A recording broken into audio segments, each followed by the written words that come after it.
Speaking of money, presidential hopeful Elizabeth Warren revealing her plan to wipe out millions in student debt and make college free for everyone, as she wants to tax the wealthy.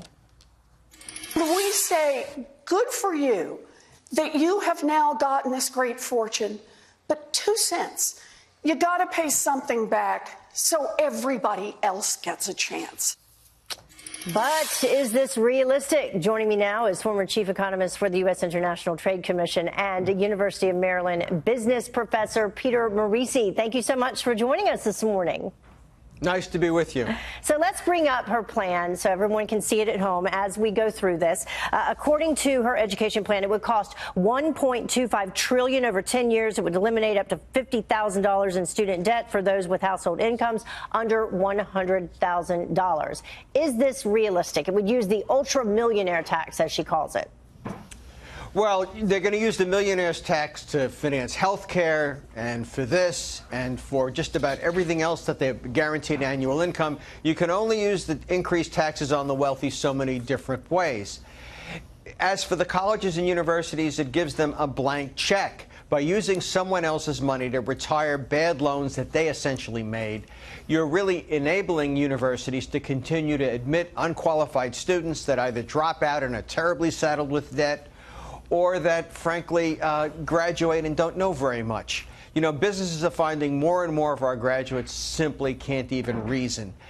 This just continues the process. But at the same time, she says that this proposal would benefit, like, what, 95% of the 45 million Americans who are carrying student debt right now, would wipe it out entirely for 75% of them. Well, absolutely. I mean, the idea this is a presidential campaign. You want something that's going to buy you a lot of votes. And this is buying votes wholesale from the millennials who are burdened with student debt. I'm in favor of debt forgiveness.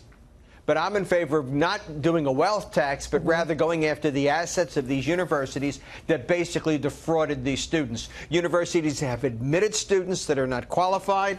They have not imparted much information or knowledge.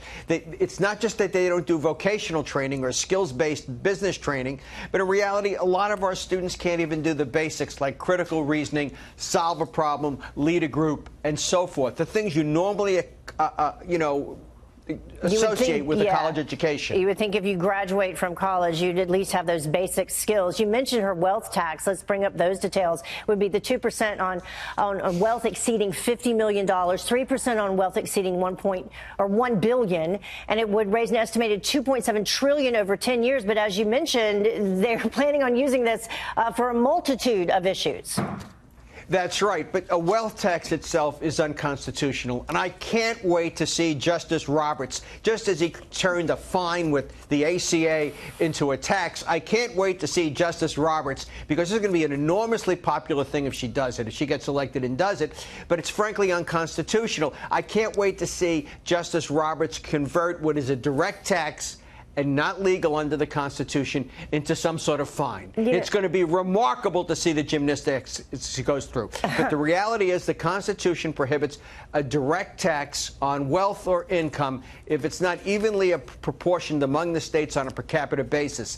The 16th Amendment made an exception for income taxes. It did not make an exception for wealth. Number two, it is very difficult to assess an individual's wealth on an annual basis because, you know, we think, well, you got stocks and bonds, there's a market price. A lot of the wealth in the country is in the intrinsic value of businesses that's tied up in the goodwill and associated with basically the personality of the entrepreneur. And when they die or leave, it goes away. Yeah. All right. Well, Peter, thank you so much for joining us. We will see how this continues as the, move toward 2020 continues. Thank you.